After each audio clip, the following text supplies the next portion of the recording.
Hello and welcome to another episode of the Ntshongwana Show. Our next guest is super special to me and I'm excited to have him on the show. He's a South African veteran rapper, or a veteran South African rapper. Maybe let's do that. TV presenter and producer, a budding property investor, and of course, a household name. Okay, Tebogo, Tapelo, Sydney. Proverb, Thekisho. Welcome to the Ntshongwana Show. Did I get the order right? Thank you so much. The order is right. Sis, ma'am, madam, Poppy, legendary, Ntshongwana. I'm also trying to add all the adjectives that I You know, if possibly... I told you my other name, I don't you know would it. never Please tell me. believe that that's my name. It's all about you today, and so good to have you. I read your book, and I'm going to get it Nice. signed today, so super excited. I read this twice, last year and in preparation for this interview. Because it didn't make this sense year. the first time, or No, just do you to know verify what? some things? Reading a book in two different ways has taught me two different things. Mm-hmm. When I was reading this, the first time, I didn't process everything in the context of what I see it as now that I'm interviewing you. So now I have to ask questions, I have to highlight things, I have to dig deeper. I was like, who actually what he's trying to say here is. So it was a different Okay. experience for me for the second time, which is why we have you here, because I have so many questions to ask you. But do just it. to catch up and just to see how you're doing with everything that's happened, all your success. Let's start with your, do you want to start with your childhood or do you want to start with COVID? I'm easy either way, and the two relate in a weird way. Oh, okay. Tell us Because how. the people who are responsible for my childhood, Yes. one of I lost as a result of COVID. Oh, heck. So I had a fantastic childhood. Grew up with my grandmother, and my mom. Sure. My dad was very active in my life, but he was in Tabancho, which is in the Free State. You know, these are all like, when I was reading your book, they're Yeah. all like terms and places that I used to watch. Isidingo. Oh yes, yes. You know, and Agassi Tabancham was like, that was on the dingo, it was on Yeah, there you Isidingo. go. So it helped place those places for Sure. me, but really interesting. So you say childhood, you had a fantastic one. Were you I did. spoiled? Were you? I was very much a spoiled brat. I was an only child for a long time until Yeah. I was 11, which is when my little sister Jeepers. was born.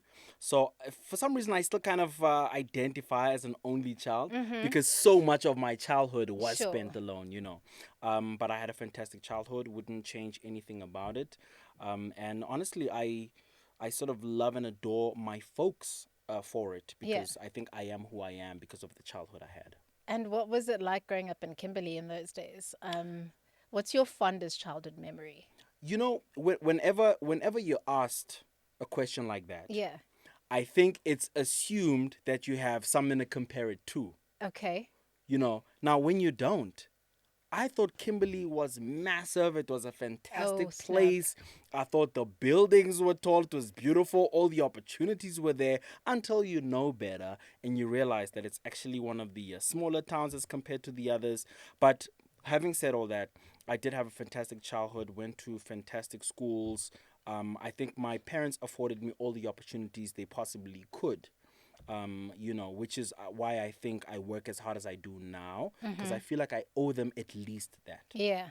For everything that they For they sure. did for you. 100%. So in your book, there are photos. So I never do this thing where you like rush. I used to do it as a kid where you go to the photos to see the photos first before Yeah. you read the book. So when I Sure. was reading your book, I was like, let me wait to get to the photos. Let me use my own imagination to picture some of the moments that you were talking about. And when Yeah. you spoke about how your grandmother took you to the grade 1 class, Yes. I never in a million years imagined that she would put you on the table in this grade 1 class with all the grade 1s sitting around you. It was such a Yeah. great moment to visualize, but then to see it, I was cracking up. I was finished. Yeah. But you were the apple of your grandmother's eye, and she loved you. You know what?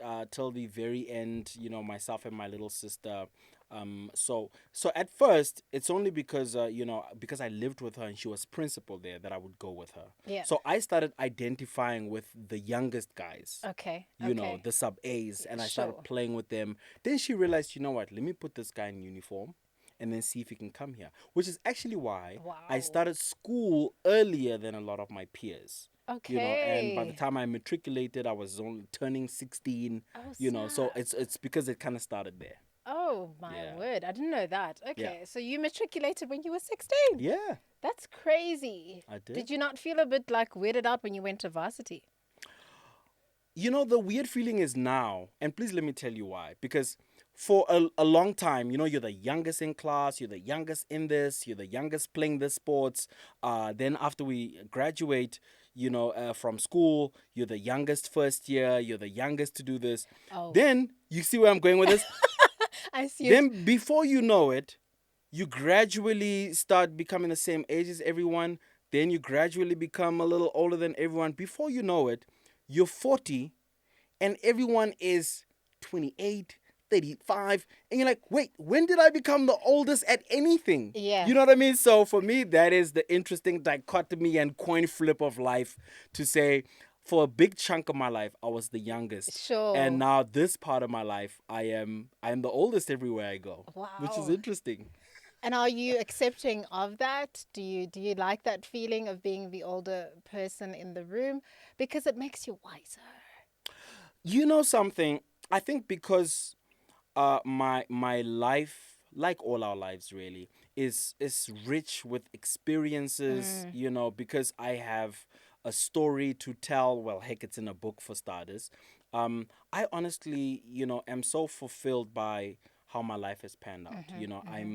I'm really so blessed beyond measure, that I've been able to pursue my dreams. I'm still living my dreams. I'm still doing a lot of what I want. There were a lot of curveballs, but such is life, isn't it? And I think that has only made my life richer. So because of that, I'm grateful for where I am. I'm grateful for everything I have survived, Yeah. and I'm really excited about what the rest of my life looks like. And you've survived a lot. We're going to get into absolutely everything. I Uh, suspect we are. You mentioned your age, so I'm going to ask, did you Yeah. end up getting the 10 properties by 40? Because I know that was Valid a question. milestone for No, you. very valid question. So, and may I just give you a slightly longer answer than you Sure. probably are expecting? Yes or So, no? so I've been doing various courses and studying quite a bit. And so at the time when I made that commitment and that goal, I was doing a property management course, Okay. which had me believe this is what I need to do, this is what I want to do, right? But while I was now on this journey pursuing this target that I had set, I also did an investment management course, Sure. which then made me question the wisdom of my initial goal. Because in that course, Ah. it was teaching about diversifying and not putting all your eggs in one basket, and also pointing out the flaw of property investment, which has its Okay. shortfalls. Got And you. so, because I then subsequently learned to diversify a lot more, Yeah. I stopped pursuing the 10 and rather decided to cast my net a little wider and spread my investment portfolio a little broader than just property. Does that make Amazing. sense? It does make sense. So no is the answer.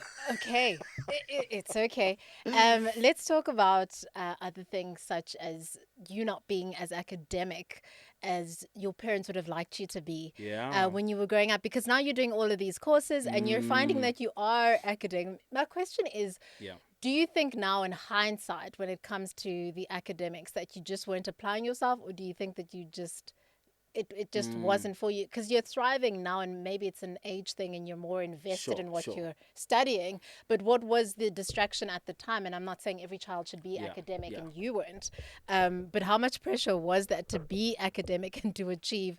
Because you mentioned that quite a lot in your book, especially because your dad was a doctor, your mom got 2 PhDs. Yeah. How much pressure as sort of the star of the family were you getting at the time? You know something? My folks, and by the way, because my grandmother was principal at a school, that's where the academic pressure began. But I I must tell you, see. as much as they would have liked for me to pursue an sort of academic path, they were also very open and realized very early on that I'm a creative child. Okay. So when I took an interest in music, um, my grandmother went as far as buying a piano from a church so that I could practice at home. Yeah. So they supported that. When my interests were in sports, I remember they would come from wherever to come and watch me play, and I went on to, make it into SACBC, etc. So what I'm trying to say is, they had their ideal and what they wanted me to do, but they supported everything that I ended Sure. up doing instead, And with regards to when I changed my mind about applying myself into academia a little bit Yeah. more, was when I realized I'd been playing the short game, and I was never thinking about the long game. And part of the reason why I consider myself a late bloomer Sure. is because I think some of these things dawned on me much later in In life. life. But I'm doing something about it now. I wish I had done it a little bit earlier, certainly when my mom was alive, just so she can see that Yeah. it eventually clicked. You know what I It mean? came together. Absolutely. But I know I have her support wherever she is right now. Sure, that's great. Let's talk about your tennis career. Let's do it. Isn't that crazy? It is wild that you Because were... it's unlikely, right? It's so unlikely, but you've got the height. So, Pete Sampras or Andre Agassi? Oh, Sampras all day long. Come Yes, on. you're my people. You are Although, yeah, the thing with Agassi and that era of ours yeah. is that Agassi never said die. Yeah, shame. Didn't he cried a lot? He cried, but that's what he was so invested. Him and Yeah. would you remember Dion Chang? Yes, of course. Mr. Chang was Listen, a menace. on Dion the court. Chang never won many things in Yeah. his career. He's like Malavi But- Washington.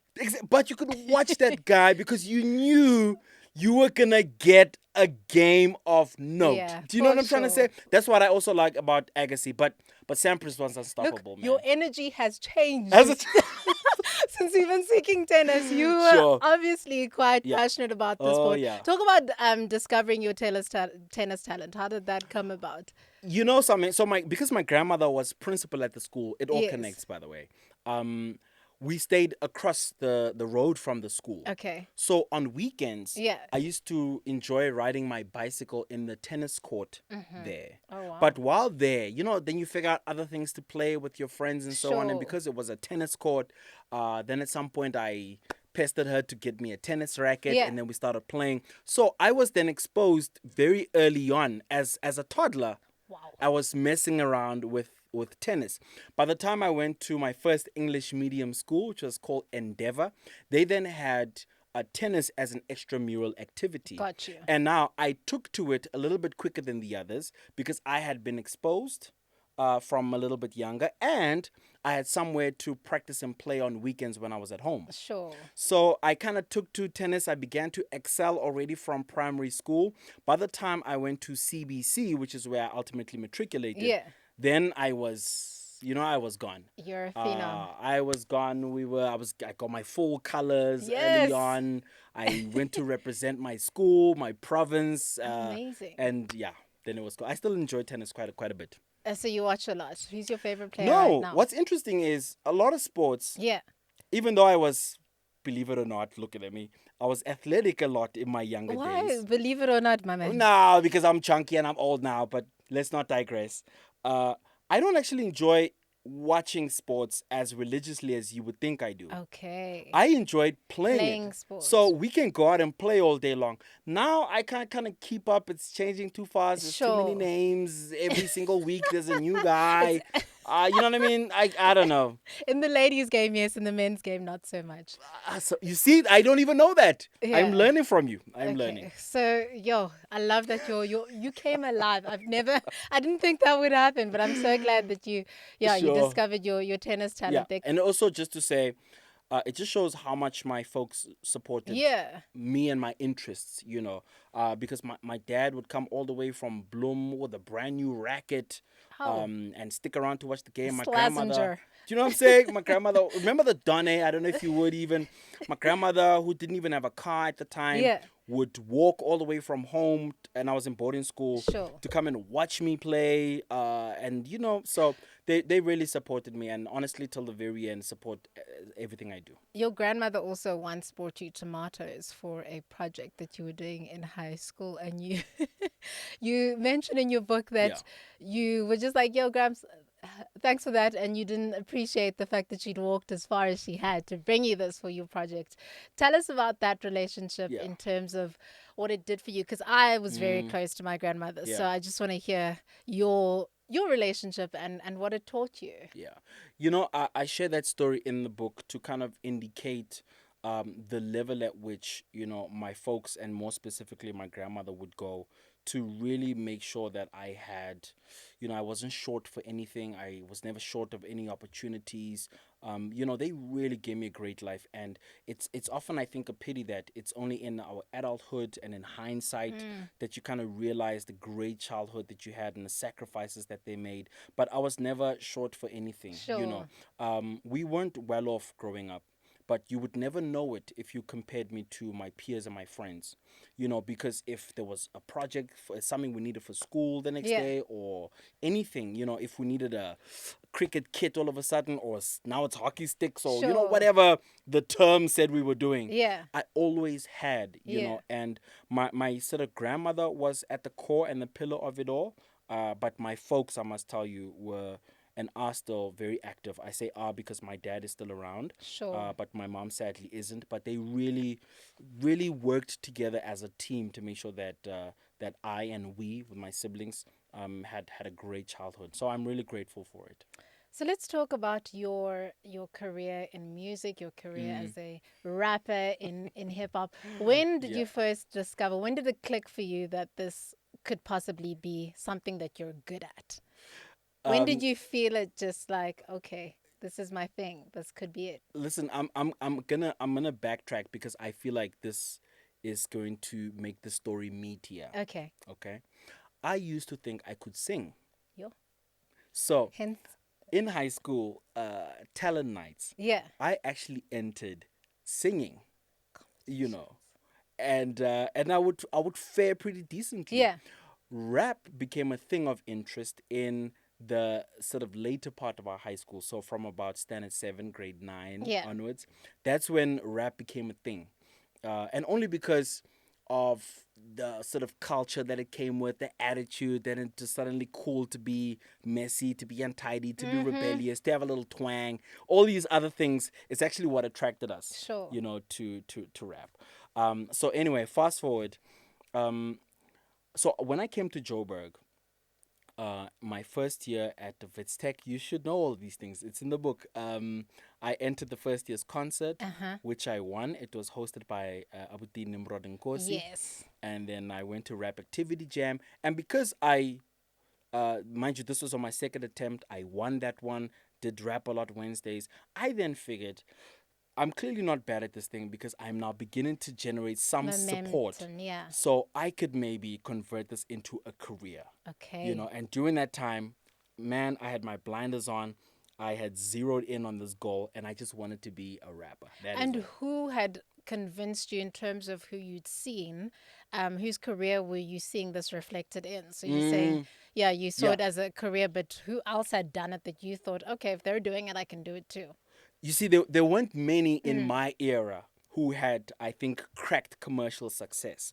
But there were references. We were looking at guys like POC, who were a local group, but Prophets of had the gone on. same. Exactly. They'd gone on to do, remember that Yo. collaboration with Ice Cube? And had gone on Yes. to do those kind of things. Then there was Mischief. Okay. Man, I remember pulling over into a garage and just crying when I heard that he had passed. Sure. And what was interesting about that situation is I had actually never really met him, nor was I his friend. But he represented so much in my personal life because he was among the pioneers who did it, man, and gave us something to really aim for. So Mischief, I think Ammunition, I was a big fan of his. I ended up having a massive collaboration with him. So as I said, there weren't many guys who had achieved commercial success. There were many guys doing it Sure. and many guys on the scene, but commercially visible and successful, there were few and far between. So who was the first one to do that commercially?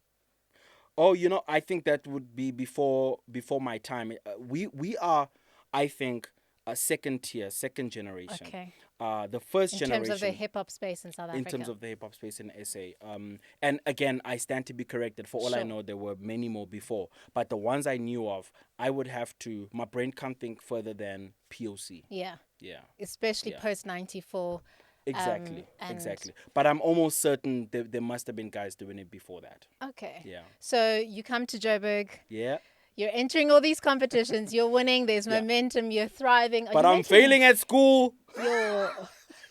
Do you know that story is Yeah. is the same for a lot of Yeah. people who came to Joburg, especially when you're looking for like the lights and not even the lights, but you've got a bit of talent and you know For that sure. Joburg is the place where your talent is going to grow and you're going to get discovered, so to Yeah. speak. So you're getting all this momentum. Are you making any money? No. Like At this entering time, for free, not winning no. any money? Listen, I am full on in leech mode. Yeah. Leech mode. I am suckling at the teat of Who are you leeching off? my parents. Okay. Because remember, I came here under the guise, and I say guys now Yeah. because it was a sham, right? But I came here under the guise of I'm here to I study, love it. Yeah. so I'm staying in res. Sure. They taking care of my fees, obviously, my meals. So you good. So I'm sort of living off of my parents, doing my own thing, which is why I didn't even make it to the exams. Sherbet. I didn't make it to the end of year. Yeah. Any of the 3 years that I attempted to study. Okay. You get what I mean?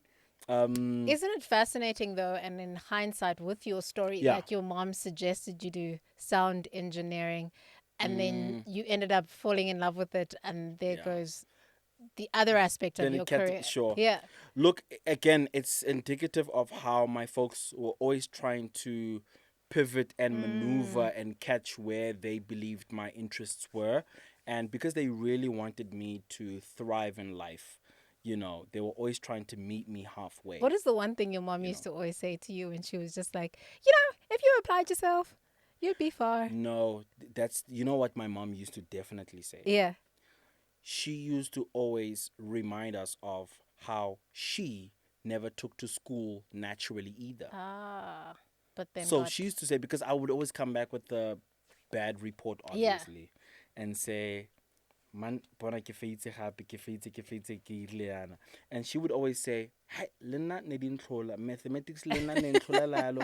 And she used to always share these anecdotes of how she also struggled in school, but she would always drive the point that despite that, she applied herself even harder and went on to achieve success, and almost to say, you can too.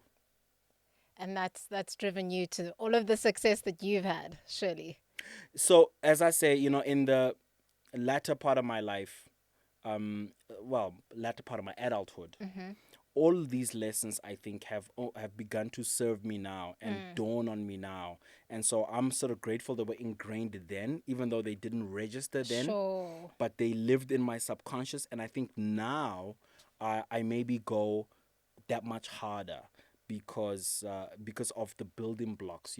They had all this opportunity to write me off. Sure. And never at any point did they. Year after year, Sis Poppy, I would come back. And I failed again. I failed again. But they never, ever wrote me off. Obviously, they'd be upset in a moment. Sure. But tomorrow, we wake up, we get a tutor, we get this, we're trying a different course, we do it that. And so I owe it to them to really do my best. And I tell my kids that. Yeah. Now it's a full circle of life. Because when my sort of kids encounter any kind of challenges or fail or find something difficult, I tell them that whole story. I say, my mom used to do this and this. This is her life. And subsequently, my life became this and this. And this is your life. And now you can, and it's a whole circle of life. So it's really been a powerful life lesson that is carried through. You know what I didn't understand in your book, but it's very Taylor Swift and Scooter Brownish. Do you know who those people are? I think, I do. Okay. I know Taylor Swift for sure. In terms of the masters in your music, how... Oh, yeah. Yeah. Okay. Explain that to me like I'm in grade 1. What happened in terms of that story? Because I understand it in the Taylor Swift aspect, but I don't understand what happened with yours and how you just gave up in the end. Okay, cool. So here's the very simplified version of that story. When you record any kind of a music with the supporting of a label, whether it be independent or a major, okay, if they pay for it, sure, the general rule is they own it. It is theirs. They paid for it to make it happen. Okay. Right? So you have no ownership? At the not of my first album. Okay. This is usually the Because one you in question. didn't put any money towards No, I the had none. production. I'm a Sure, student. But sure. also, I didn't know Wow. to ask any of these Yeah. questions, to interrogate these contracts. So, may I take this opportunity to make it clear that I don't fault the label owner. Sure. I don't. In fact, we have a great relationship and Okay. friendship, right? But both of us, in those early days, there were a lot of steps skipped, you know, including interrogating those kind of finer details. It didn't matter. We just wanted to record and Get get the it music released, out. right? But this also includes things like the sampling. Sampling is when a producer who makes the music uses a piece of existing music owned by somebody else, right? And so they would use all these loops and all these samples and all these things. And as the creative, never did I ever ask the producer, Did you get? whose sample is this? Have you cleared it? Where did you get it? Do we have the right to use it? Do you understand? You see where this is going? Because that's So- way too many questions. Exactly. So we created this masterpiece. We release it. In many circles, it's considered a classic. Yeah. Then years later, I would then get asked, why is this not available on such and such a platform? Then I would set out to try and buy this master. And Who do you buy it from? The the label. owner of it. So the owner would be the custodian of the record label under which you released it. Okay. And how much would it retail for? It's his to sell, so he can set the price at whatever he Oh wants. my gosh. He This is a owns lot. it. It's almost like if you own that thing, Yeah. you can sell it for At whatever any you decide price. at any price. Anyways, Wow. and I must tell you, he had no intentions to sell, Yeah. and that's obviously because he can decide not to. And I'm quickly gonna digress because again, it'll make the story richer. Where we ultimately agreed that he would let me sell was after the passing of Double HP, because we were then talking about legacy and our kids and how we'd lost a dear friend mutually and so Sure. on. So purely motivated by the idea of building our legacy for our kids, we then reached this agreement finally. And then he said, I will gladly sell it. Well, the story, unfortunately, doesn't have all that happy of an ending. Okay. But he then gives me the masters. Then I immediately Gives on you or to- sells them to you? well, I mean, after I pay for them, so he Okay. gives me the masters. So in other words, he gives me the rights to then exploit it how I wish, Okay. because it's now mine. And I make this big announcement. Yes, you and got the in masses hindsight, back. I shouldn't have, Yeah. but I did. Then I immediately get onto these digital platforms because we're in a digital era now. And I say, I want to upload this album to make it available. For everyone who's been asking me. Exactly. Then it comes up with a list of at least 40 error messages and queries. And then it starts saying, do you have the license agreements for these various songs produced by these producers? And then I go back to producer A. Mfethu, you remember that song we recorded in 2003, me and you? That was released in 2005. Yeah. In your memory, it's so Do we vivid. have a license agreement for that? Those days we weren't doing that. Remember, you just come to the studio, you pick a beat, you take a beat, you go record the beat, you release the beat. Oh, It's okay. done. Then I phoned the label guy. Do we have license agreements for that? Nope. Oh, okay. Track number 2. There's a sample of whatever Yeah. from this song that was released in 80, whatever. Do you have permission Oh, from that my record label to the whatever? goodness. Then I phone again. Himana, did we ever clear any Yeah. of those samples in the AVEP? Those days, you come in, None you of pick a beat, you that. take a beat, you write your rap songs, you record your rap songs, you release it or whatever. So I'm like, all of these, well, not all of them, but 80% of them, Sherbet. I couldn't use. So I'm like, wait a minute, I've now just bought this masters for this whole thing. And now you're telling me I can do nothing with You it, can't make more money from it. right? Then I come up with this bold idea that I'm going to re-record it all. Okay. But here's where... What a task, what a challenge for yourself. well, because now I've committed to this thing. I bought the Sure. masters, and I've told everybody now. I own the masters. Yeah. I'm now the poster child because I'm getting newspaper calls to say, Feb, tell us why it's important to own your masters. Empower the rest of us. Everyone No, else, empower Taylor Swift. do you yeah. understand what I'm saying? Oh So my listen, goodness. and it just so happens, and this is also why I ended up giving up music. Yeah. Ooh. because that morning, I happened to go to my kid's school, and then I say, as I always do, please give me the quote for the following year's school fees for both my kids. And then they give me the amount, right? And it just so happened that how my meetings were lined up was I was also going to studio that same afternoon to go and get a quote to record this full album. Yes. When I get to the studio and I tell them, look, it was 16 songs and this, and we have to obviously reproduce them and re-record them so that they are sample free and I don't need the licenses. Yeah. It's almost reworked. Can you give me a quote? Now, she's probably call it divine intervention, Yeah. call it coincidence, call it just what was meant to be. It just so happens that quote almost matches the quote for my kids' school fees for the next year. Oh, wow. Do you understand? Now I'm sitting in the car and I'm thinking to myself, and bear in mind, I must qualify this. I've never really made a dime from music. It was Okay. always a passion, but I never really made much from it. Then I'm sitting there in the car and I'm thinking to myself, am I going to pay additionally after I've bought the masters for this album? Am I now going to invest even more to recreate it? Or am I going to take that capital and put it in my kids' school fees for next year? You really are. Right? And let me tell you, that day onwards, I have never been able to justify the effort expense anymore. Yeah. Because if you ask me, how I'm fit to even a single nyana, Something. and I say to you, if I'm gonna go pay that producer, go pay for that studio time, then pay for the artwork, then pay for the mixing, It's so then pay much for the mastering, money. which I'm never gonna get back. How do I justify that expense? And I couldn't anymore. Sure. And that was the day I said, then I quit. Then I fortunately he was a gentleman enough to give me back my funds. The guy I had bought the masters from. Oh, Because wow. I then explained I can't What a exploit guy. this album. No, Shem is that's why I say I can't fault him. I Yeah. don't think any differently of him. He's still a Sure. very good friend of mine. And I was able to give him back the masters, take back that money, pay for my kids' school fees. All is right with the world. So unfortunately, I do not Amazing. own those masters. They will not be coming out, not from me at least. And that's also the end of my music career because I really And you tried don't till the feel very hard end. done by. No, It's not a in any way. decision you made. No, because I still had a fruitful career. I still enjoyed so many things as a result of my career.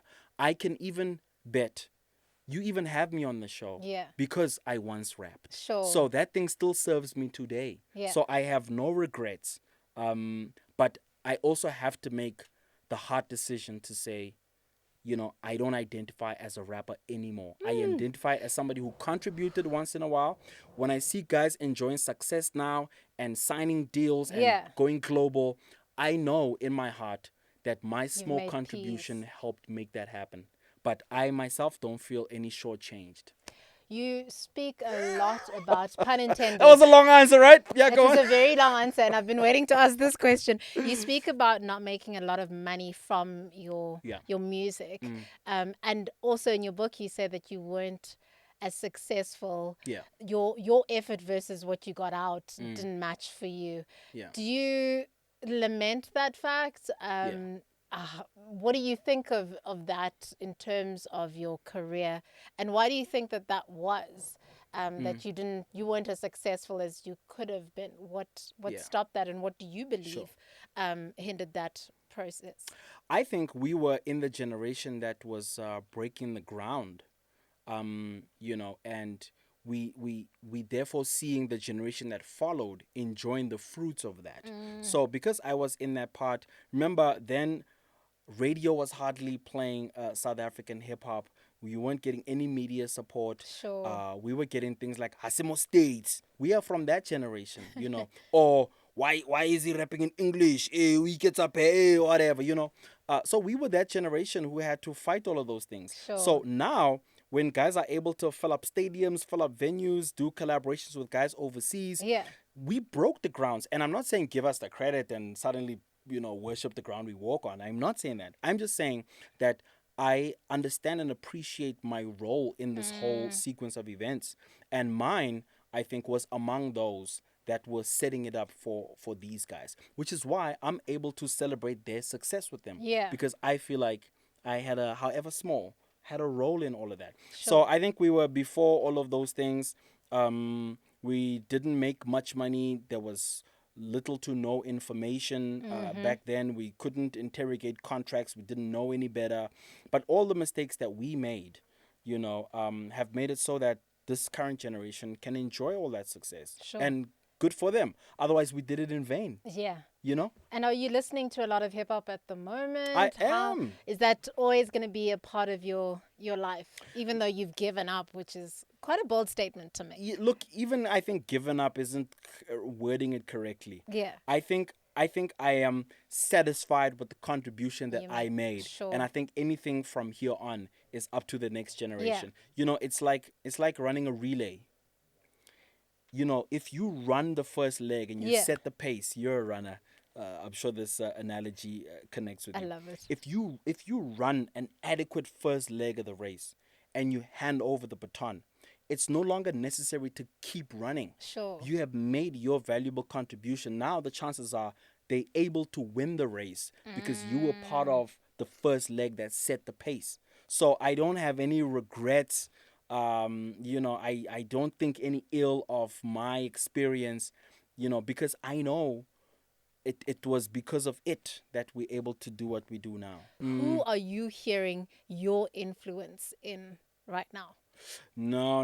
I think I understand what you're saying, but I think my influence was not necessarily from a sound style point of view. Really? You had No, such no. a unique What sound. what I sincerely hope my contribution was things like like business acumen, like guys asking the right questions, like trying to own their masters from the very beginning and learning from my mistakes. I certainly hope that's where my contribution is sort of the legacy continues. Okay. I don't sort of aspire for anybody to sound like me. That's not where I get my victory and my joy Yeah. from. But if somebody says to me, recorded my debut album with my own independent label, I own my masters, and my business affairs are in order, I feel like there is where I hope they were influenced by me in some way. Fantastic. You know. What are you loving about the scene right now? What's there to celebrate if not everything? There's just so much happening in that Yeah. space. Listen, perhaps it's the eternal optimist in me, but I think there is so much to celebrate, man. I hear guys shoot it down constantly. Oh, say hip hop is dead. Hip hop is this, hip hop is that. Listen, man, we've got guys currently enjoying global success right now. They've got global collaborations. They are charting and competing with all the other genres. We are now also finding our own stories. I know back in the day, it had to be about how global can you sound, or how influenced do you sound. Now the fact that we can use our own languages, tell our own stories in our own way, have our own unique sound. You can hear a beat before a guy has even said anything on it and know that it's South African. That for me are some of the major victories that guys are taking lightly. Sure. We had to go stand outside radio stations with your CD and just beg them to at least listen to it and consider it. Yeah. Never mind charting and being at number one of the charts. That was unheard of. Yeah. So I can only look at it and I marvel. I was at Joburg Day the other day, and Nasty C was performing, and while he was on there, I was kind of watching from the side, but his whole story was just playing in my brain. I was like, that is so crazy, man, that he spends more time abroad than he does here, and he's sort of globally recognized, and his hits are charting everywhere, and he was part of the World Cup song, and I'm like, that is insane. All we ever wanted to do was to be the opening act while they're setting up. Yeah. Yeah, like you said, you'll perform to the guys setting up the lights, the cameras, the sound. And it's enough for you. You've got a mic. Or Aldo at Who's Who will ask you to come perform 5 songs for 200 Rand, and you were still happy because you still finished that 200 Rand in that very same club anyway. And but you were satisfied. Yeah. Now to see where it has come, honestly, man, I will, knock on wood, die a happy man knowing that I made that little contribution that has resulted into this. Fantastic.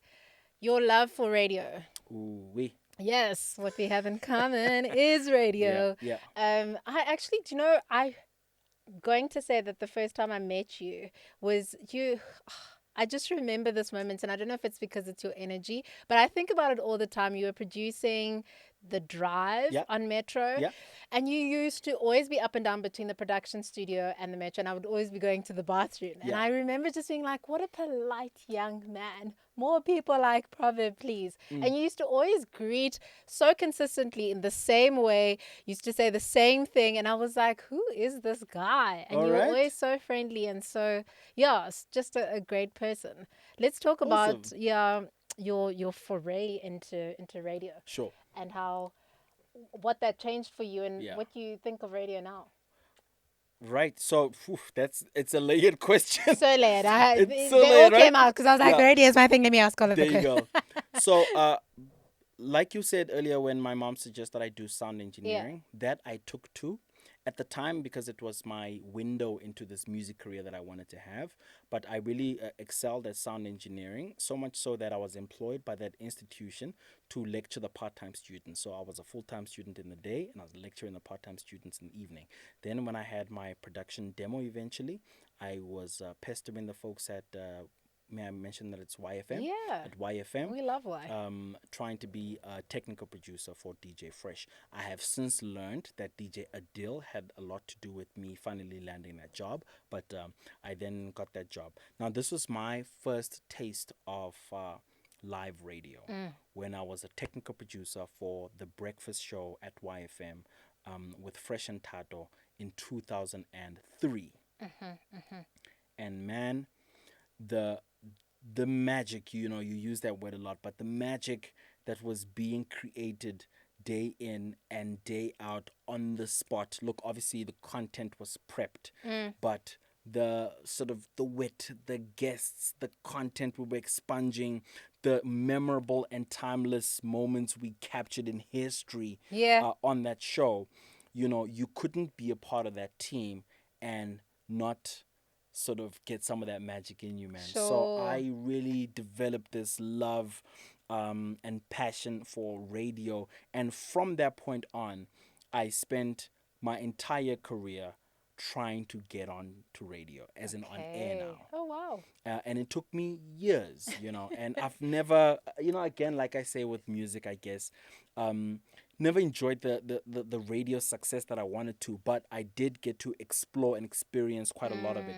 I finally got my on air opportunity when I went to Metro FM. This was from about 2006. I didn't know you were on Metro. I was. So Really? while I was producing the show, the drive time show, Sure. I was doing a graveyard slot Saturday and Sunday, 3 to 6 a.m. Got you. But This is man, why we didn't. and sure, I was still, I'm I was, joking. no, but it's the truth. I was still an active rapper. So I would go to a gig, Yeah. come back, come and do this graveyard slot Saturday, Sunday, and still be ready Monday to technical produce and content produce. Yeah. And then after doing that for some 2 years, I then went to Highveld, which is now 947. And I did, remember you on remember that? 947. Yes. Then I did the Yes. early breakfast show, which was 4 to 6 a.m. Yeah. And by then, I had now gotten my Idols gig. And I remember this because I would often have to be there 4 to 6 and then go to You were Idols in the rehearsals and still do bag. the You were at show 947 and doing idols at the and same doing Idols time. at the same time. Yeah, yeah. Wow. And then, of course, there was an exodus there at 947. And then I went to Kaya FM, which Okay. I then did for another 4.5 years or so. Okay. I did weekend radio Friday and Saturday. And again, that kind of came to a screeching halt as well. So, I want you to tell. no, Well, look, not the story of it coming to a screeching halt, but the well, other look, story. the you know, the one takeaway Yeah. that I'm hoping is taken from me sharing all these pursuits, which were then met with challenges and failures, Sure. is that it has never been easy because often folks will only see the end result. You know, they'll see you pull up in the car that you're pulling up in. They'll Like see the one you. They'll outside. see you hosting the show that you're hosting and Yeah. whatever. And it'll always seem as though it was overnight. Uh-huh. So the reason I'm comfortable sharing the difficulties is Yeah. to just always paint the real picture, which is it isn't as dandy as you wanted to believe. You know, many times we watch all the people that we aspire to be like, or we're fans of, or we support, and we think that Yeah. if I just get into this, I will enjoy success immediately. So I'm always comfortable sharing the The difficult the parts, the difficult parts struggle. because a lot of it is, Yeah. and we don't talk about it enough. Anyways. On that note, how would you say you maneuver? Because you're mentioning that, and I'm so glad you encapsulated it like that, because I often struggle in spaces where, like, I don't like being in a space Yeah. where I feel like people don't want me there. So I'll never Mm, now be like, oh, well, I'm here. You're going to get all of me. I'm like, oh, you don't want me? I'm going to leave you with you not wanting me, because I yeah. can't operate in a space where I don't think I'm wanted. Does that make sense? Mm. So I almost shy away from that level of struggle, because I'm just like, I'm not going to struggle doing the thing that I love from that perspective. So Yeah. I'll struggle in terms of my craft, in terms of everything else that I can control. But I can't control whether you like me or not. So I'm not going to Sure. fight that. Yeah, I don't have time to be fighting personalities. So how do you work around personalities and managing people? Because of the platform you have right now, I imagine that you're working with so many people with so many personalities. And you've had to over the years, but you've always been the person that's almost like you paid no mind. You just keep like swimming over everyone. You're Yeah. like the last man standing right now. For sure. And don't even joke, when I did Survivor, I Yeah. was the last man standing. But Yeah. anyways, look, you know, for a big chunk of my life, you know, I would let nothing stand between myself and my goal. Yeah. And, you know, if it meant taking it all to the chest, being belittled on a regular basis, and being put back in your place regularly, I was happy to take it all because I wanted what I wanted so blindly, and I was ready to take whatever it is, you know. Which is also even the contracts that you're signing at the time. I don't even care, man. I didn't even flip to the page where it says I own none of this. Yes. I was just wanting to do it, right? But I must tell you, my life experiences, so not career experiences, my life experiences, detailed very well in that book, um, have have changed how I value and see myself. And ever since I have built a relationship with myself, ever since I have come to appreciate, value, understand myself, I now put myself first. And many times it means exiting, clearing myself, keeping away from situations that go against that. You know. Yep. So now I'm not even part of much debates. As soon as there's any kind of, you know, devaluing, I don't even entertain it. You know. Yeah. So, you know, yeah, as a result, I don't have many relationships, friendships, anythings because I'm no longer in spaces where I'm forced to question my value. I would Wow. rather be without now. So I would rather walk away from anything. Anything. I would rather be out of it Yeah. and keep my peace because I've learned to place that above all else now. Yeah, that's quite powerful. It's a great place to be. Sure. And you speak about peace a lot Yeah. in your book. Was Yeah. that a conscious decision to seek out your peace? Was it a result of your suicide attempt? Yeah. And how did you go about? Because now, when you detail it like that, it sounds like a step by step process. Was it as step by step as it sounds, or were you just like, I'm cutting out everything that doesn't bring me No, peace? for me, it no, it wasn't step by step. It was almost instantaneous and overnight. You know, and you know, you do sort of bring up my my suicide attempt because that for me was the explosion of it all. Because you know what that made me realize. and I have to pick my words carefully here because Sure. I'm not speaking for mental health in general. I'm speaking for me now, okay? Um, at Up until that very point, Sure. I had zero value of myself and my life. And I realized that was not brought on by me. So, contrary to the belief that when you attempt suicide, it's because you hate yourself and you hate your life, I don't hate my life at all. I hate all the circumstances that made me feel like my life are of zero value. And I realized that I had made those the principal thought in my life up to that point. Do you get what I mean? So I was Sure. measuring myself by what my circumstances, what my work, what my relationships, the position they had put me in. And that is of zero value. Do you get what I mean? Yeah. So in that moment that I attempted, uh, it was because I sincerely believed I mean nothing to the world. You get what I mean? And so my absence therefore means nothing either. Yeah. And it was almost the very next day, which is a strange thing to fathom, I know. But it was almost the next day that I began to question myself, and I was like, what are you doing? Are you saying you don't like you because they don't like you? Then to hell with them. Sure. You Sure. get what I mean? And I began to ask myself, what do I mean to me, and build a relationship with me, you know? And And what does building a relationship with yourself look like? yeah, Um, yeah. is that spending more time by yourself, less time chasing the things that don't matter? I don't. No, I for sure, do for know, but sure. I don't know. I don't want to say I I don't get you. know. No, I get you. I think it's just about being conscious of things uh that we usually brush off because life has taught us to just keep it moving. So if I have a conversation with you and you either say, do, or make me feel a certain way, but I internalize that and I just process it, right?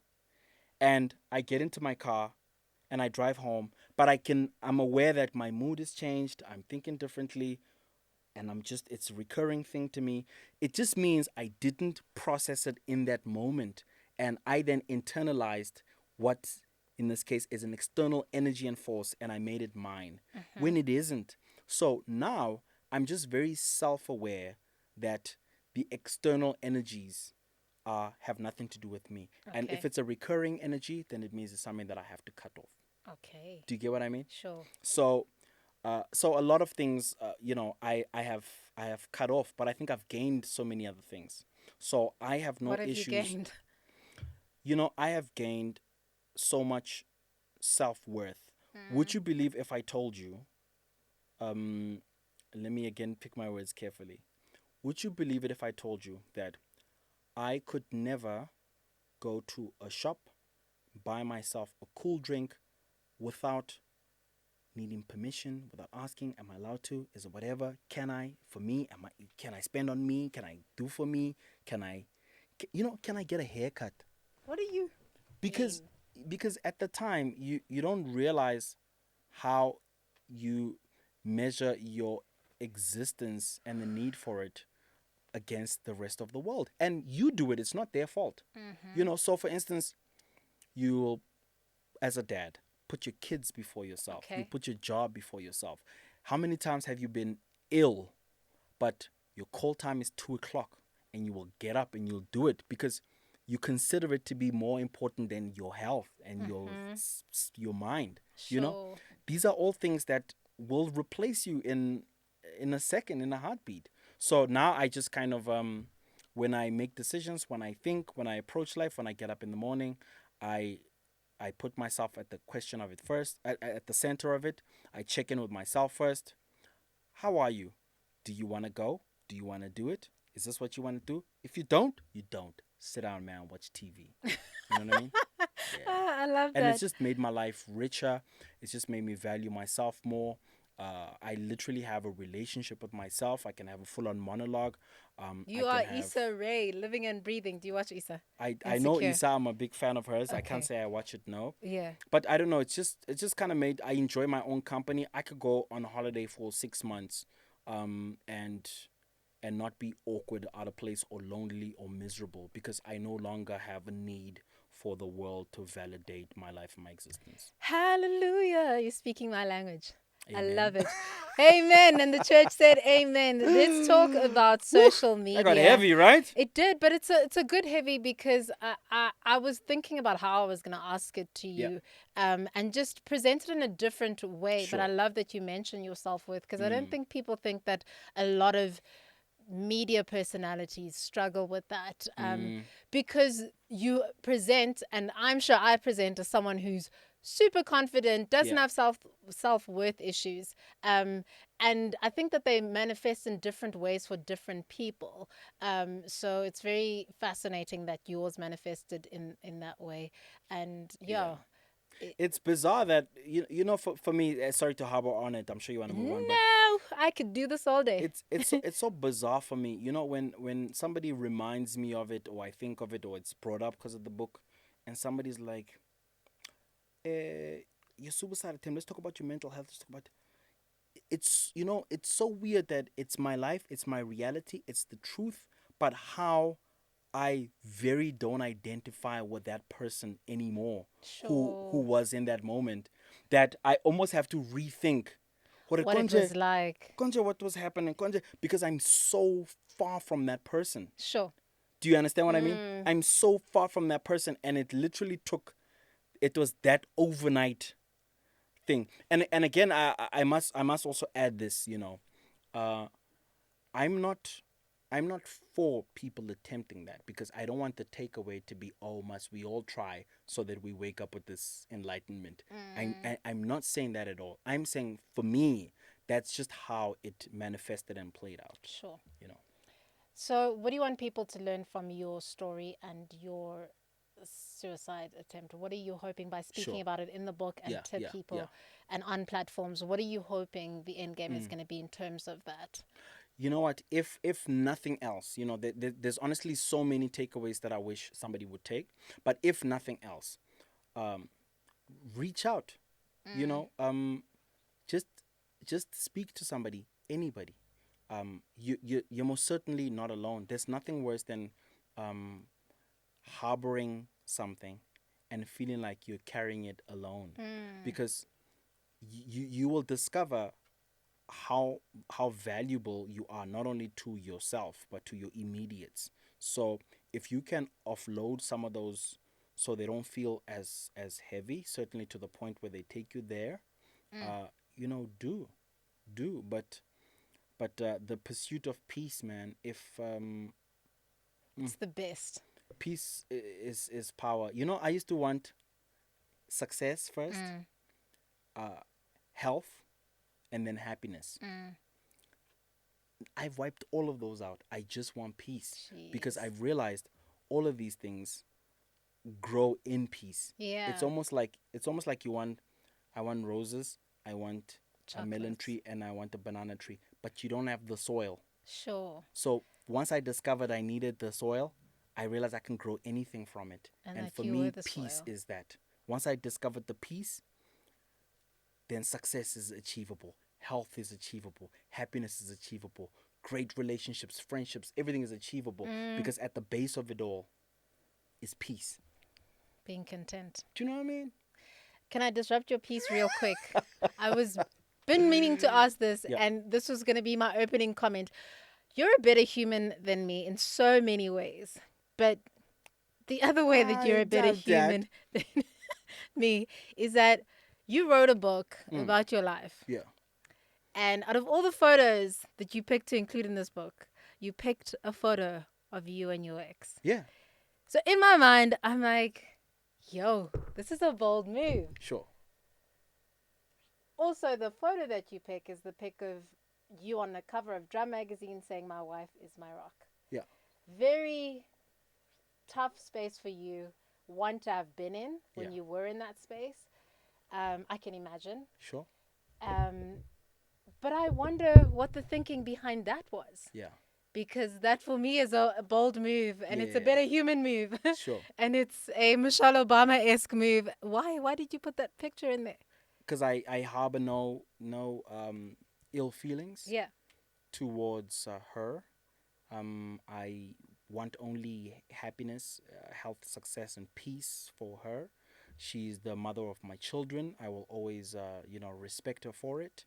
And I am grateful for the time that we spent together. I think as a result of it, we got two wonderful kids, and I wish her only the best. And part of me writing this book was not to draw any attention or to put a microscope over our differences and challenges, but rather to put a closer to it all and have that chapter finalized and closed.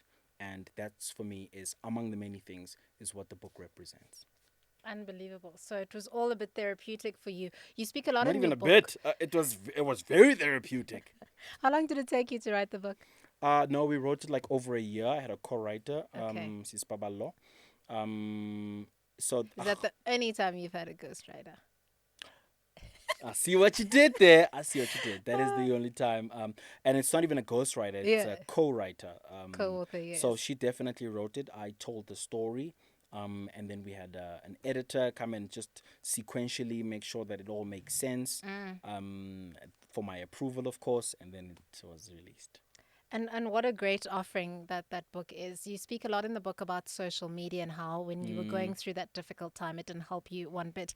And that No. social media is not your friend, and how you've now got a Yeah. boundary with social media that you've had to put in place yourself because you realize so many things. What are some of those realizations, and how have Yeah. they contributed to your piece? Yeah. Yeah. Yeah. You know something? You realize how everybody is in your business, right? But then when you scroll back, you realize that you told everybody your business. Ain't that the truth? You know, you Yeah. realize I've been telling you, I've been whatever. Every time there's an article, they go on holiday, see pics. Then you're like, who gave them these pics? You're like, I gave it to them. I posted. I shared. Sure. I detailed. I whatever. So I soon realized that I can't blame anybody for being in my business because I put it on the platter, and so now I just took it off the table. Okay. That's all. Your social life, or just anything No, that my doesn't life. serve? My Okay. life is no longer for pickings. If you see my activity, it's just work, nothing Okay. else. Yeah. Yeah. It's very, very strong to be able to And it do that. sucks. You know how many times are Yeah, you it on sucks. some island But I mean, are with you the with people on kids this island? with and you're like, ooh, this is such a nice shot. This is, if I could just let them know. It's two-way, man. Yeah. It's one, it's because um we instinctively, like to share our lives because we're communal beings by nature, Sure. So me sharing my content isn't necessarily to flaunt it and all. It's Yeah. just because that's an instinctive thing to do. Sure. But where it's become poisonous and toxic is when all that sharing is then later used against you, and you sort of regret sharing anything. It's almost like if I confide in you as my friend and I Yeah. tell you something, then I later find out that I'm hot topic when you're with your friend somewhere else or whatever. Exactly. So that's almost what it is. Yeah. So now I'm just very conscious, very aware to that Keep it my to my work. my life isn't up for it anymore. Listen, I have my mom used to keep newspaper clippings, um, and I have a box full of my life according to the world, Mm. you know, and that isn't even my narrative, because 90% of those are not true. 90% are fabricated. 90% are interpretations of certain situations and things. So if you don't tell your own story and take charge of your own story, believe me, the world will tell it for you. So I just don't give them the content to make up their own story. Love that. So smart. Let's talk about C. You've been mentioning your mom a lot. Yeah. Um, your relationship with your mom Hmm. and what, now that she's passed, what you Yeah. feel like that time in your life meant for you as Mm, a young man who has yeah. his own kids now. Sure. I get very emo when I talk about my mom only because of how the cycle went. Mm, So my mom and I, even though she was very supportive, she was very headstrong, very strict. So we bumped heads a lot, sure. and it obviously had varying degrees of turmoil at certain stages, and there were points in my life where we really didn't get along at all, Sure. and we were just bumping heads. But she always, wanted good for me, and it was always Hmm. because she wanted me to do better in life. Okay, and the reason I get so emotional is because near the end of her life, which I wasn't aware, we were at the best place we'd ever been. And Oh, I wow. almost I almost wonder if, I don't know if you're religious at all, Sis Poppy, but I almost wonder if Tiny bit. I almost wonder if it was just a divine making of peace that was because the end was near. I don't know. Mm, But mm. that last period, which was about 2 years or so, we had we made up we had the kind of relationship that almost made up for all the times that we didn't have a good relationship.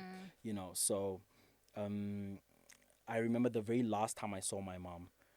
She had come to my house, my home, for Christmas, and it was a whole festive thing. And the reason I'm so grateful for it is because that's the lasting Yeah. memory I hold on to. When she was genuinely satisfied, proud of me, she articulated it and said it. Oh. And it's almost like all the years that I had been just disappointing and being a A letdown menace. was finally. And in fact, in my one song, the book of Proverb, I say, I there's a line where I say, I wish my mom lives long enough to see me be successful. Mm. you know and so, I, not to say that I think I'm a success, but when she was saying, I'm so proud of you, you've really done well with your life, that for me was satisfactory. And I was satisfied to let her go because, I don't know, she had seen me make something of my life. You've made a lot of your life. Thank you. Your journey has been so inspiring. Do you know what's weird is that I was inspired before, but when I read your book, I was just Mm. like, okay, this man is, yeah, he's a phenom. You're Mm. the Idols presenter. You've been the Idols presenter for a really long time. Yeah. You 12 detail, years. That's yeah, insane, right? it's insane, but it's also gone very quickly. And do you know what Yeah. always strikes me about Idols and because I've had an on and off relationship with it. I remember Yeah. watching it in the beginning. Then Mm. when you got the gig, and then kind of losing, touch Yeah. with it, but then getting back into it. And every single time I'm like, especially since you've been on, is that you've upped the ante every single year. Hmm. This year, and I was just like, okay, you guys you're doing too much. Mm. Was when you had I think his name is it Kevin, who was performing in the Yeah. Kanetoria in Black Coffee with the water, and I was like, and Oh, then he yeah, yeah, yeah, dives yeah, back, and I was yeah, like, yeah, what is going on here? What are we yeah, watching? This is yeah. so incredible. Sure. But you keep just the standard keeps getting high in terms of the production, in terms of the delivery, and every single time something happens, I'm just like, is it because of you? Is it your touch? Because that's what I'm thinking. As the Mm. presenter of the show, everyone gives you the credit, but Yeah. there's so many other people in the background making sure the show happens. So tell us about the Yeah. Idols team and how that all comes together and what a journey it's been Yeah. for you. I'm really glad that you have that understanding. Yeah. I only got it from the book, by the way. Oh, So I didn't think that well, before. I thought it was like, yo, this man, now he's got bursaries on there for these people. It's like, look, I certainly want to believe yeah, that I've made a contribution, but it's very much a team effort, okay. and I think what makes that team work so well is because we give each other the room to really explore your expertise, and we don't micromanage each other. So our executive producer flourishes because we give him the room to. He's a mad scientist, Sure. by the way. So he'll come up with ideas like, what if he falls and then that's where our transition happens. Yeah, but then we'll come with things like, yes, but let it be this song and let it be this performance and, let the stage look like this and Sure. just for the ultimate product to work. And I think that's where we gel as a team. Mm. Even with the links, or for instance, I am given so much carte blanche to do as I wish. So I'll come on and make my little dad jokes or my chirps or my whatever. and I think the team works because everyone is allowed to do what they do best. Yeah. And therefore it works as dynamic. But otherwise, best gig of my life, best gig of my career, I think it's changed my life. Sure. If my entertainment career were to end at this point, I think I would be satisfied in my soul, because this for me was that, everyone in their life has that one gig. This is This it for this you. for me is it. This for me is that one gig. Sure, it just keeps getting better. And I didn't want to go audition for it. Yeah, You read because that, right? I read that because you said it didn't match who you were at the Man, time. I was a hardcore rapper trying to bust these rhymes, battle these cats, drop these whatevers, right? So when my manager at the time said, Himman, they're looking for a presenter for Idols. I was like, Idols? It's Yeah. a punk show, man. You know what I mean? We're busting can't freestyles. imagine. Do you understand? I was that guy. Oh And I, man. and I was doing it to appease him, get him off my Sure. case. I'll go check it out. Who You was know, at the audition? You were at There- the there audition were- with no, other there- celebrities. no, So we there- want to know who didn't get the gig that you no, auditioned there for. were a few, but Like I think who? no, I think it'll be tactless and classless Ah, my man. to list them. Someone But we know that's not in the country, surely, anymore. yeah, it's and you almost asking that like you know who, right? Anyway, but My no, guess the is point of always it, right. no, the point of it is I wouldn't want to appear to be saying Well, I got the gig. I'm better than them. Why I not? think the stars were just aligned in my favor on the day. Sure. And I just really got on well with the executive producer because I even made a mistake in my audition. Uh-huh. But we had a laugh about it, and he said, "My man, try again." And it was only at that moment, Yeah. after the try again, that I believed I could get this gig. Sure. And then I really gave it an honest go. And yeah, The 12 rest seasons is later, here we are. history. 12. Top 4 now. What were we? We are at top 4 now. Okay. Yeah, I watched a bit on Sunday. It's gonna, depending on the timelines, Okay. we are approaching our top 3. Can I say who I'm loving? You are more than welcome to say. I cannot have any feelings or thoughts about it Oh, because I snap, think there's anybody, I think all of them can win. I'm going to not say. Do you know why? Yeah. Because I have that jinx and that curse where if I say something, it goes the opposite way. So that happens to me in sport a lot. If I say, oh, so-and-so is winning today, Yeah. it goes the opposite way. So I'm not going to jinx my person. So You'll please just say- know when I'll tell you, and then when Please the say person I'm not wins, gonna win the lottery, so that, do you understand? so that my jinx can work in your favor. Do you know No, what I it's mean? not. How have you risen above all the scandal that's come across Idols? We've had so many judges leaving, and you always just come on a Sunday Yeah. like nothing happened. You're always just rising above all of the scandal. Is that a conscious decision, or is that what you get told to do? By who? Because that's a skill. It's also like a skill that you have to learn. So To just not be involved in to not be chirping or to be giving like weird things, weird energies. to no, you know people. what? I think I can only speak for myself, Yeah. my role, Yeah. something that I have actively either contributed towards or was a part of in the decision. Things that are either above my pay grade or that have nothing to do with me, I cannot be a part of, and a lot of the examples that you mentioned Yeah. had zero to do with me. They're For not sure. at my level. I am production company. I am not HR for channel. Yeah. So none of those decisions have anything You to just do with come me. to work on the Sunday. I and come you're in like, and I do, yeah. well, there's Poppy. She's a new guest judge. Sure. So look, as much as that gig is a part of my identity, much less my career, I also know where the degrees of separation must be. Sure. So I am not Idols, so I don't inherit all the challenges that come with Idols. Yeah. I am the host and I am the You producer. keep it pushing. Exactly. If you want to discuss the presenter on the show and how poorly he's doing, I'll engage in that Sure. conversation. If you want to discuss how bad it's looking, because I'm co-executive producer and what I oversee is the final product, that's a conversation I'll have. But if you want to talk about those kind of mechanics and those final details that I'm not a part of, that I can't entertain you on. I don't know if that makes any kind of sense. No, I agree. That's how you keep it pushing and Keep it keep your pushing. job. Keep your Most J-O-B. And ain't your that right? sanity, man. So let's talk about you as a father now, because I think Oof. that's oh, okay. Go on.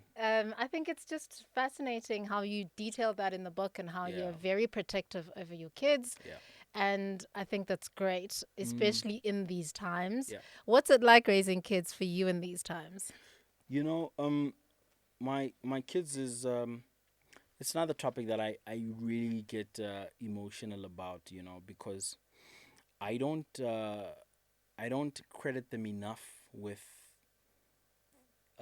what they have done for me, and I don't even think they are aware of it, but they give life so much perspective, so much context, so much meaning, so much purpose, that a lot of who I am now, how I operate, how I think, how I approach anything, if I think very carefully, I attribute it to them, because they really give me. So, my if I'm not at peace, I'm not able to serve them as a father. Sure. If I'm not happy or thriving or succeeding, I'm not able to be an adequate provider for them. If I'm so a lot of the decisions I make in the real world in life, at the core of it, it's is because of these two folks. Listen, they've got mouths on them. I don't know if it's a genetic thing, but they will tell you their thoughts. They will tell you their opinion. Yeah. My 15-year-old has got sarcasm from here to the roof. Yes. So if you're not sharp, she will outsmart you. My son is street smarts. So he's just very clever and hip to what's happening in the world at all times. So it's really interesting having these personalities in my household. But if I've been blessed with anything in this world, man, it's incredible children. Yay.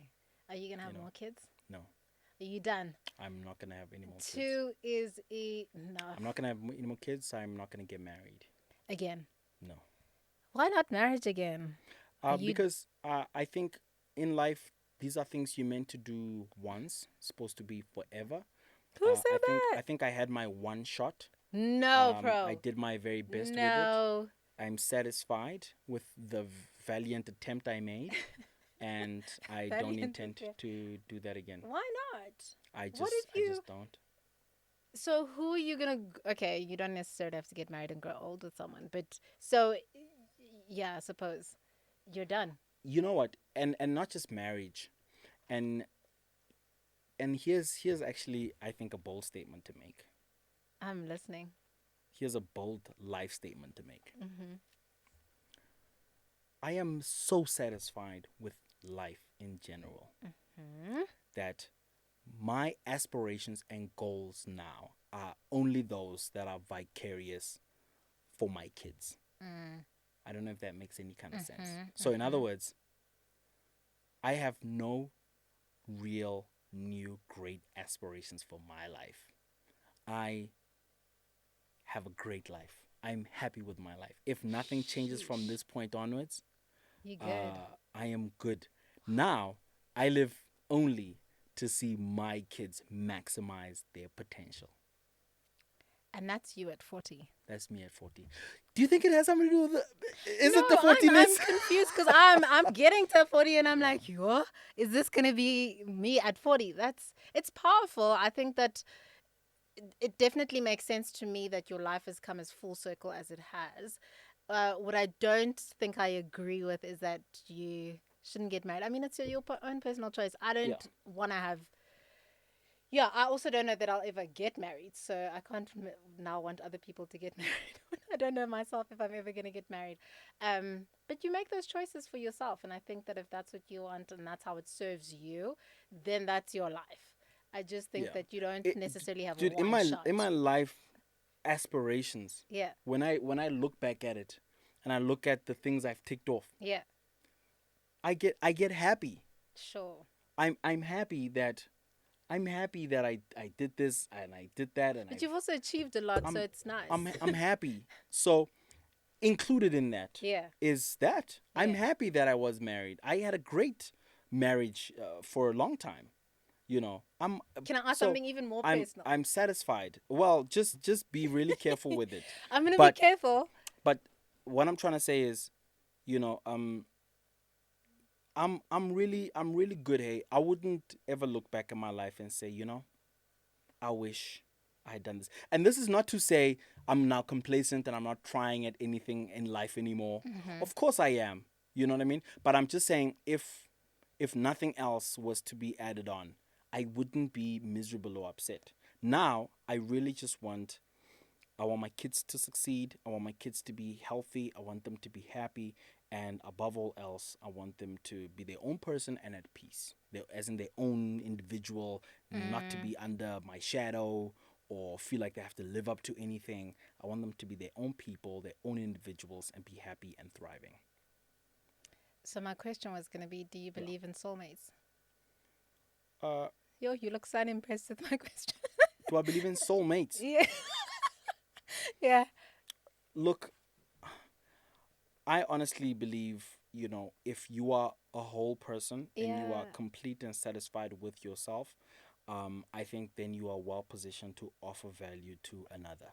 But I think until you find that completion of yourself, you'll always be looking to be completed elsewhere.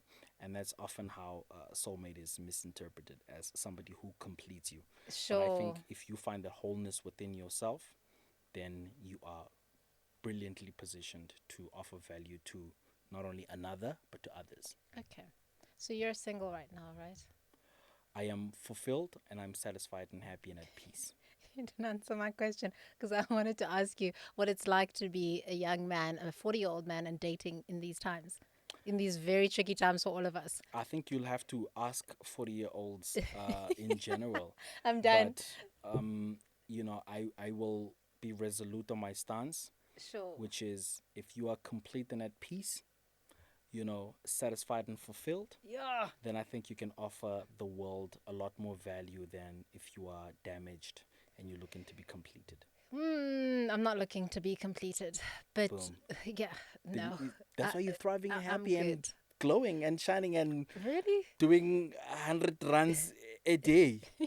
Or how does it work? Yeah, I don't know. I don't know, but It's you know a what I mean. hundred rand a day. So Yeah, let's go back to idols. 12 years in that it's game. crazy. You've obviously grown as a person, Yeah, as a presenter. What has yeah. it done for your confidence? Mm, that's so interesting. So, I think certainly in the beginning, because I had never really been on a platform of that scale. Sure. I had never performed at that level. I had never worked on a team of such expertise, and I'd never sort of delivered a product that's of national interest. I had only done niche things before that. So the TV shows were always either a hip hop show or a music show or Sure. whatever. But one of sort of national interest like that. Um, so for me, that leap of faith, I think, has really made me feel like you could do anything else. Now there isn't a platform, there isn't a stage, there isn't an audience I And wouldn't be able to stand in front of. I get that energy from you. You are Yeah, in every single space. You're rocking it. You're in sure. finance the one week, then you're in property the next, then Yeah, you're here. You're so diverse in your approach and your appeal. right. Was that a conscious decision to make for you? Well, remember to diversify was something that I've been doing since the very beginning of my Sure. career. To Remember have while I was different pursuing interests. music, I was still on television, I was still a Yeah. technical producer, so I've always understood that if you are going to really do well, you cannot rely on any one thing. So I've always believed in diversifying, and I think that is maybe more refined, but I think it's still just the same thing I'm doing really. Because I Yeah. know now while I'm sitting here, I could get a call, hey, we've got a new presenter, don't come tomorrow. I know that's the reality of our business. Yeah. You know, I know Sis Poppy can call and say, you know what, this will be a better guest actually. Sure. Thanks for playing. Yeah, We would okay. never do that. But you know what I mean. So I think I've embraced that very early on in my career, which is why I'm also happy to walk away from things that I feel like, you know, here there's no magic anymore. Sure. You know, so diversifying, I just think has always been a part of my life strategy, and it also happens to show itself in my work as well. Yay, let's wrap this up with just a Yes, few my more gosh. questions. Yo, we've been chatting. I've loved it. This is what I imagined this would be. Been fun. So I'm glad that you've indulged me. What is your biggest life lesson, would you say? Yeah, but are you expecting new answers here, or can I Moment. reiterate? Reiterate, because I think it might Yeah. have gotten lost in everything. And we Okay. can chop this up and have it live alone. Sure. My biggest life lesson is to pursue peace above all else. Okay. Yo, I'm gonna get there. Hopefully before I'm 40. Who's been the biggest influence on your life? I think it has to be my grandmother, but I'm also one such person where I think I learn from everyone I interact with, and I put it all together.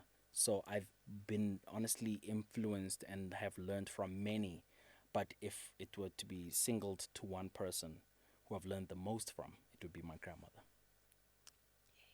And then I know you feel like you've clocked the game of life, but dreams and ambitions, what else do you still want to achieve? What else is still Yeah. like that's a thing I'd like to crack or have a go at?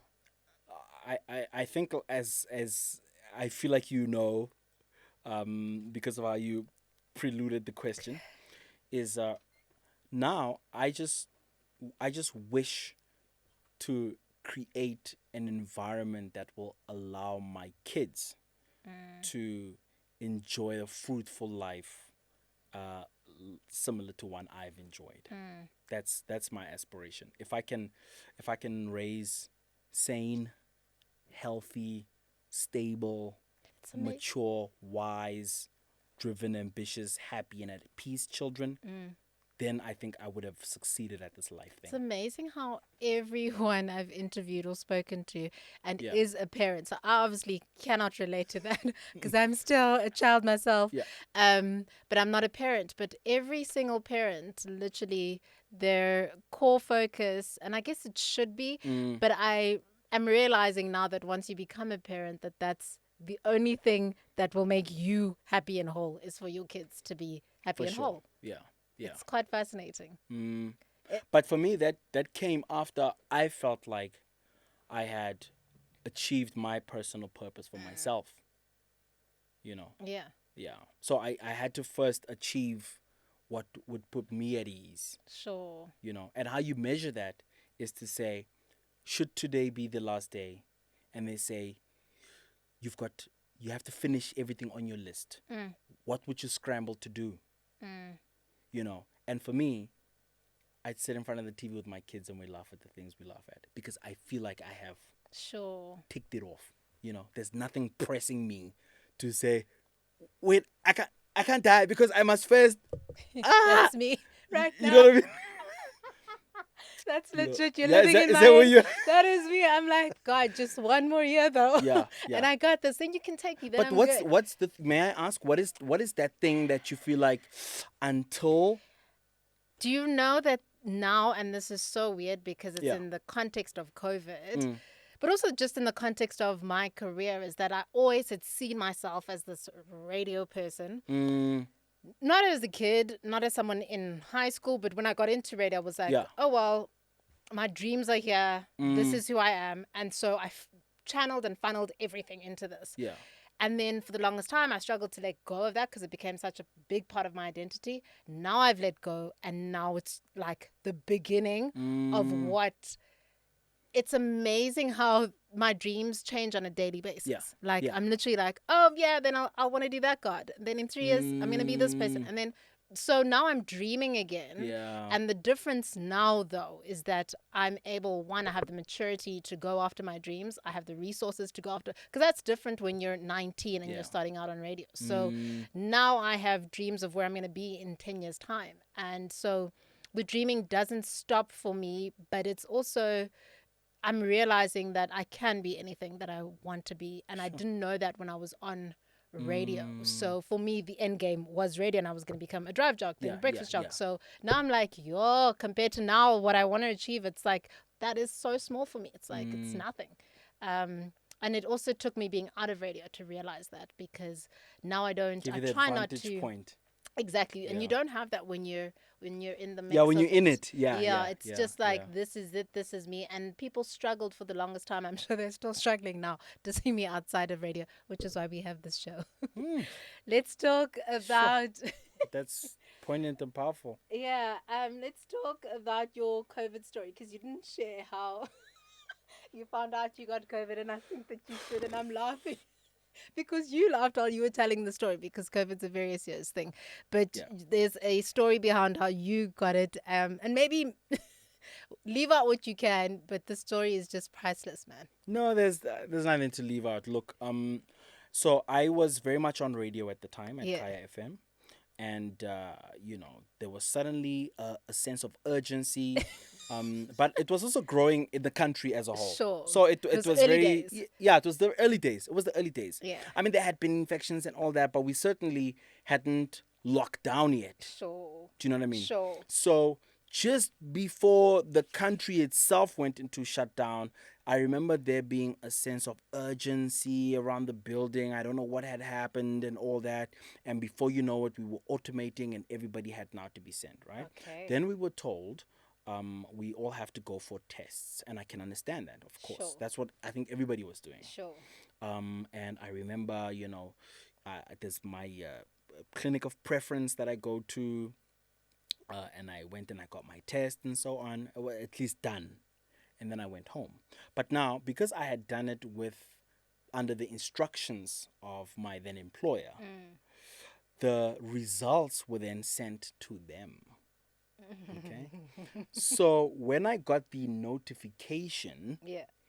it almost came together with a full on announcement of the strategy going forward. This is when all the talks of broadcasting from home was Yeah. coming, and this was coming, and this was coming. So in that mix of announcements, it was explained to me that I had tested positive. Now, bear in mind, up to this point, Yeah.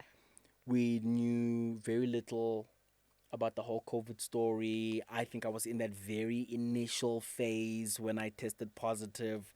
So, I thought it spelled the end at the time. Sure. Went into full on panic mode, lockdown, shut down at home, isolated. Fortunately, my dad's a doctor, so he arranged that I had this package of medication. Shout out to your dad, by the way. Shout I out fell to in my love with him in the book. pops. There you go. My sister Lerato understands the traditional sides of things, and so she arranged a lot of herbal medication. So I was taken care of on that front. But mentally, psychologically, I really thought, ooh, this could be it. But I must also say this. In hindsight and comparing notes and hearing everybody else's story, Yeah. I really didn't have it as Sure, as severely bad. as, for starters, I didn't even end up at hospital at all. I didn't need a ventilator and all these other things. So I had a minor version of it. But while you have it, you don't know any better. Exactly. You think it's tickets, it's buckets. You instructing the And kids for a lot about of where people things it are. is, yeah. Shame. So I unfortunately lost my grandmother to it. She contracted it a while later after I did, and unfortunately she lost the fight. And yeah, that's kind of my COVID What's been your experience. biggest teaching from COVID? What's been your lesson? Look, I'm an optimist, so I think we learned to be resilient. I think we learned to pivot accordingly. We learned that we're stronger than we think we are. heck, the economy was at a standstill, the country was at a standstill. There were so many things that went wrong, but um, we survived and we lived to tell the tale. And I think that's very telling of how strong and resilient we are as people. Sure. So that's kind of among the many is one of the greater lessons I took from it. So to wrap, you're Yes. running now. Let's Yeah, talk yeah. about you running because that's what we have in common too. You're a runner. You were on the cover of a running magazine. I'm assuming you're running. How? Look, it's only because you're asking me that. I Anyone pay else attention. asking me that? Yeah. Yes, I run. But because of what you understand by running, No. I am not running at all. No. So I think I just try and I struggle with weight. Sure. So I just try and maintain it. Plus also I think I'm at the age where it may be a little harder. So I just try and hit the treadmill when I can, try and watch what I eat, but I'm hardly a runner. No, man. Again, it's because you're asking me this. My story is different. So, yeah. Well, not that it's different. It's just like I have something to qualify the running with. But Okay. yeah, no, I don't want to tell Which it is now. yeah. It's like awkward and it's weird. Yeah, it's awkward and it's weird. So, what I wanted to ask you is that mentally, Yeah. what has running done for you? Yeah, no, but I think not- again that's putting a bigger role of running in Sorry. my life. Okay. You So know now what I I feel mean? like I have to tell the story. You have to tell it, It's please. such a weird story to tell because I've always actually been a runner. So running's always been my thing throughout my life. Yeah. I've been a sprinter, been running, used to run with Nike when they started their runs in 2010.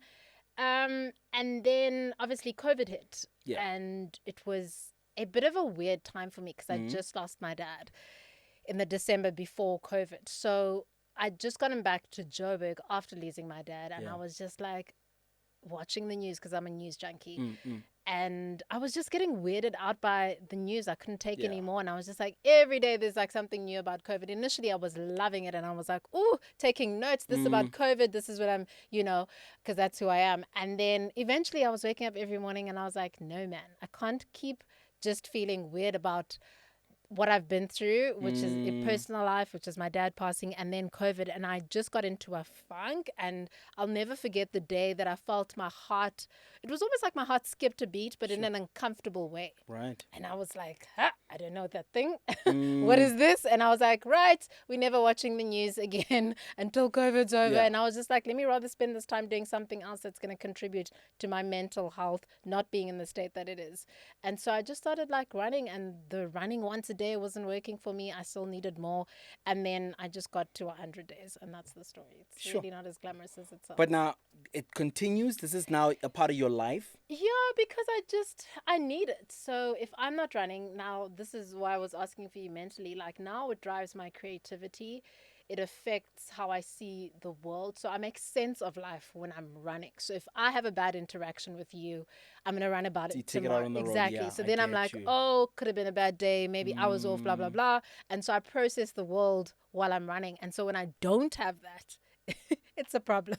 So it's become my therapy and my thing. And now I can't stop because it's my thing. And it's like my emotional crutch in so many Powerful. ways. That suddenly Yeah. makes it that much more meaningful and Yeah. significant. It's Powerful running stuff. is interesting, but only in this time have I Yeah. found it to be that. Before I was like running for Yeah, fun, for yeah. endorphins, and just like now I'm like, no, we've got to do this, we've got to process while we've got so much stuff to get through while we're running. And I'm not even running long. It's just like 5Ks a day. Yeah, and the odd marathon here and there, but it's not. And the odd marathon here and there. Yeah. I like how you throw that away like it's, do you know what I mean? Like everyone just does the odd marathon Here and there. Your That life is significant, please. has Seriously. been an incredible marathon. Thank you for your time. Thank you. This Thank was you such for a lot of sharing fun. as much as you did. And I hope that you enjoyed the chat as much as I did, because you're one of my favorite people, and I wish you long life and Aw. success. You're one of my favorite people, Yeah. man, which is why I obliged I and only- accepted the invitation. No, seriously, Thank seriously. you. Because, at some point it becomes like a conveyor belt. You're like, oh man, who else has a podcast now? Exactly. But seriously, this one I had to honor because I knew it was going to be rich, and I was again proven correctly. I am better for doing it. Please sign my So book. thank you so much. Gladly. Woo. so that I can auction off this one day and be like, I knew this man. Oh, He was a gem. What was I gonna ask now about you? Do you remember when I came to see you? at When you're shooting your show, I asked Proverb if I could come shadow him. And I didn't expect you to say yes. I was just like, let me try this man. He seems sweet enough. He'll let me shadow him. And you said yes. And you were just so kind to me in that time because I was going through a really difficult time. And I was just like, what a gem. So I needed that and I appreciated it. And thank you. Thank you. It's amazing how you can impact someone's life just by being kind and you don't even know it. Booyakasha, thank you so much. Booyakasha! Thank you. Signed, sealed, delivered. Woohoo! Awesome. Thank you.